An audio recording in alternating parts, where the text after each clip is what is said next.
Hi and welcome to My Ordinary Life, the podcast which offers you a rare invitation to hear life from a different perspective. I'm your host, Gillian Allen, and each episode I'll be having conversations with some fascinating people who have one thing in common. They all have a learning disability. We'll be hearing about the joys, the challenges, and trying to answer the question, what part can I play in everyone having an ordinary life?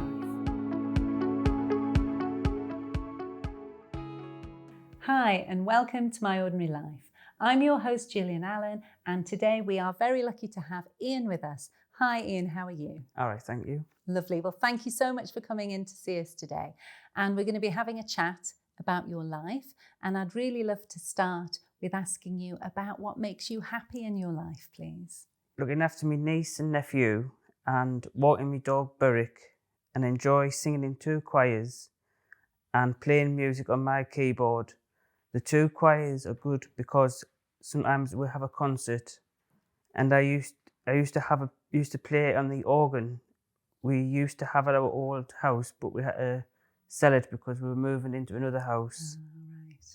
And I've started playing on a keyboard now, like electrical keyboard music. Oh, cool. And what's the difference between like a keyboard and an organ? Is one The organ bigger. The organ's got like two keyboards at the top and bottom, and the keyboard's Right. just all one. Yes, no, I think I had a great uncle that used to have an Yeah. organ, and if I remember, it was very sort of big and with both there. So you like looking after your niece and your nephew. Yeah. How old are they? My niece is 6 years old, and my nephew's 18 months. Wow. So do they have lots of energy? Yeah. Yeah. I bet you're busy, are you? Yes. Yeah. What sorts of things do they like you to do with them? Normally they like to go on my computer and look on YouTube, and normally like play games on the floor, like with these like the toys, and just look after them. Yeah. And just think, when this podcast is on YouTube, they'll be able to go on YouTube and watch you. Yeah. So that'll be good, won't it? And I bet your brother loves the fact that you'll look after the kids for him. Yeah, he does. Yeah. So you get to have a bit of a break. Yeah.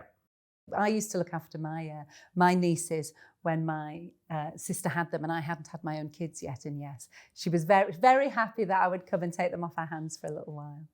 And tell me about your dog, because I'm a bit jealous, Ian, because I would love to have a dog, and I don't at the moment. So tell me about your dog. It's a golden Labrador. But my brother's got the other one because they're both brothers. Oh, lovely. Do you think they sort of know that they're brothers? Yeah. Definitely, yeah. I suppose they've kind of grown up together a bit. Yeah, because I've got them, both of them at the same time. So like from a night litter. Oh, so nice. And is it a boy dog or girl dog? Boy dog. What's he called? Burrick. Beric. Oh, nice name. Is he quite lively or is he quite chilled? Or? A bit lively and chill sometimes. Yeah. And enjoys going for walks? Yeah. Nice. Where do you like to take him? Just like down the bottom for mine on like a bit of grass and let him have a bit of run around. Oh, that's nice. Is he good with other dogs? Is he quite happy to see them? Mm-hmm. Yeah. Oh, that's nice. You can just let him off, have a bit of freedom. And these choirs that you're in, I know we chatted a bit before. I was saying that I would love to be in a choir, but I'm a bit worried that I'm not a good enough singer. So to join these choirs, was it something you had to audition for, or? No, he didn't. No, just the person who does my keyboard lessons told us about them, and she asked us would I like to join her choirs. Right. And had she heard you sing when you were doing your keyboard? No. But she obviously knew you were musical. Yeah. Yeah, brilliant. And what sorts of things do you sing? Sometimes like musicals or old songs or like Calamity Jane. Normally. Oh, right. Yeah. What's your favourite type of thing to sing? Musicals. Really? And if you got a favourite musical? I think it's The Sound of Music. Oh, a classic.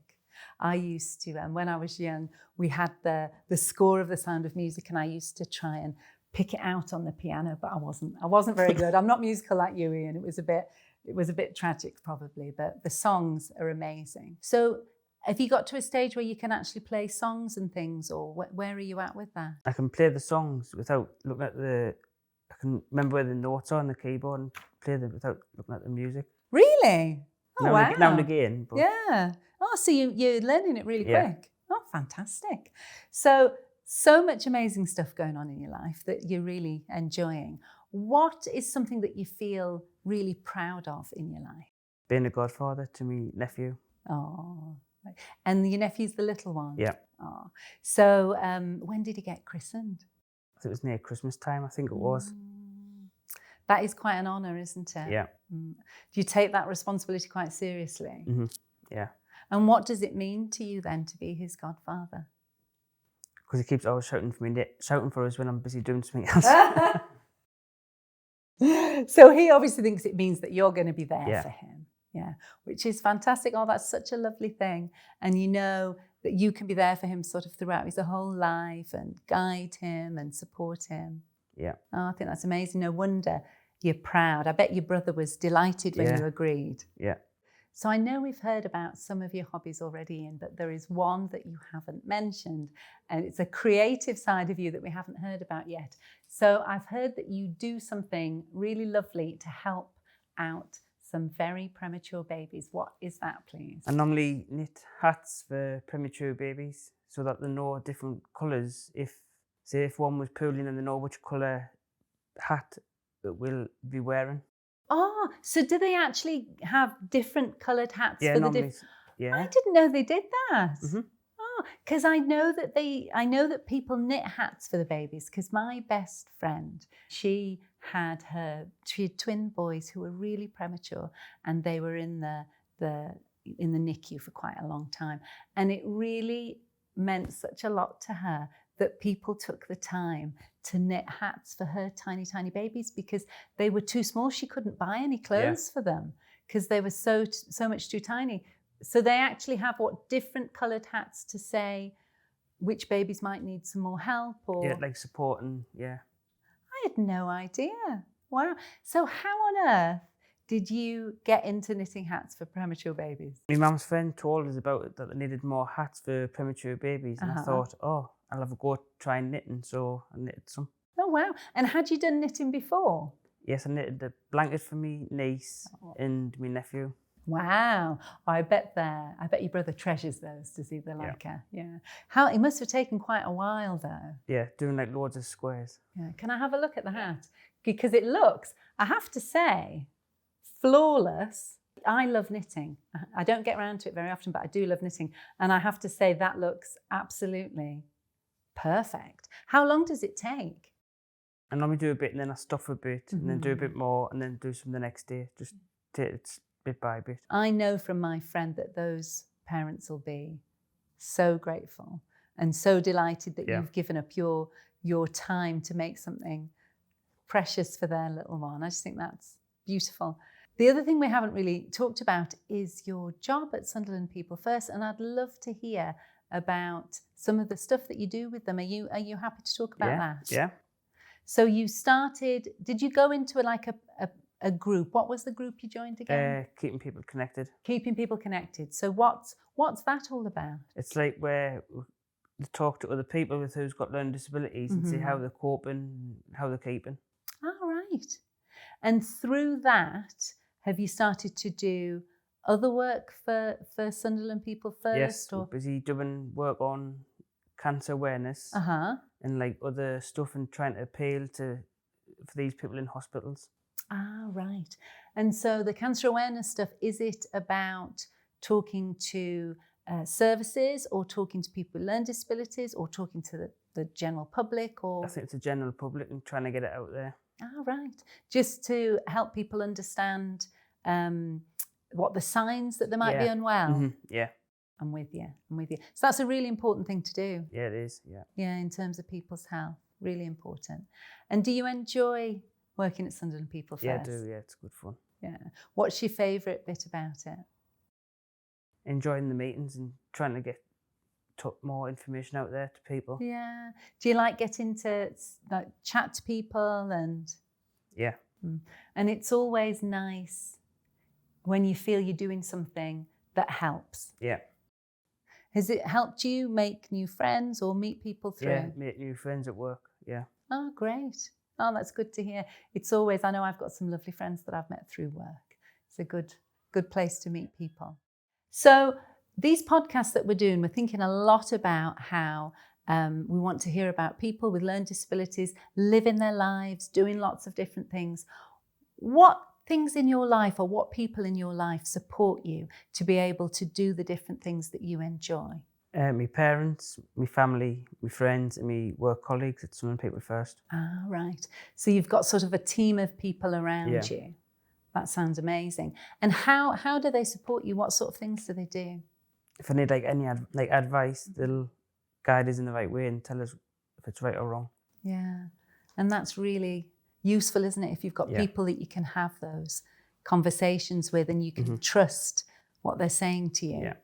Do you think, I know sometimes when we've been making these podcasts, we've thought, if somebody has a learning disability, is it as easy for them to do all of the things they want to do as it might be for someone else? How do you feel about that? It's different because some people might not be able to drive or have like normal lives like other people. Yeah. I suppose it depends on how someone's life is, doesn't it?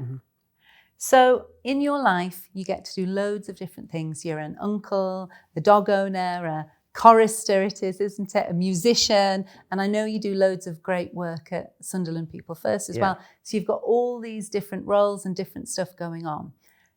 What advice do you have for other people in terms of being able to live a good life and a happy life? Would you have any advice for anybody? It's like difficult trying to find a job for people with learning disabilities. So how did you get your job? My sister-in-law told us about Sunderland People First, and then I got in contact with them and they told us about the company and Keeping People Connected group. Right, and that's where you started at Keeping People Connected. And before that, had you tried out for other jobs? Yes, I tried to find other jobs, but some of them, I didn't hear back from them, but I managed to find one online and applied and I got it. Oh, great. So... Oh, well, that's good. Yep. So you'd had experience in another job before Sunderland People First, but you feel like people don't give someone a chance in a job, or what do you think it might be for other people if they're finding it hard to get a job? Maybe a bit difficult for them. Yeah, depending how much support they need. Yeah. Yeah, absolutely. So we wanted, when we're making this podcast, it's to celebrate the lives of people who are having a learning disability, people like yourselves who are living what sounds like, I'm quite jealous really when I listen to you, because I think, oh, I'd like to sing in a choir and I'd like to have a dog and I'd like to have a little girl on the keyboard. So you're obviously living a great life and enjoying it, which is fantastic. Is there anything you'd like people out there who maybe don't have a learning disability, who might not know anyone who's got a learning disability, anything that you'd like them to know that might help them know how to support people to live a good life and an ordinary life?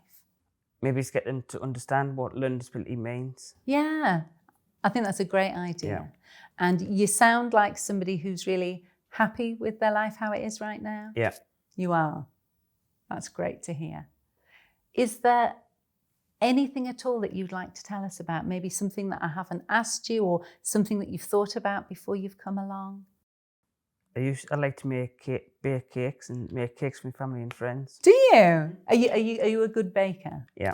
Now, are you somebody, because I can make a cake that tastes quite good, but it doesn't look good. I'm not like, the decoration and so, I'm no good at that bit. What about you? Do yours taste good? Do they look good, or both?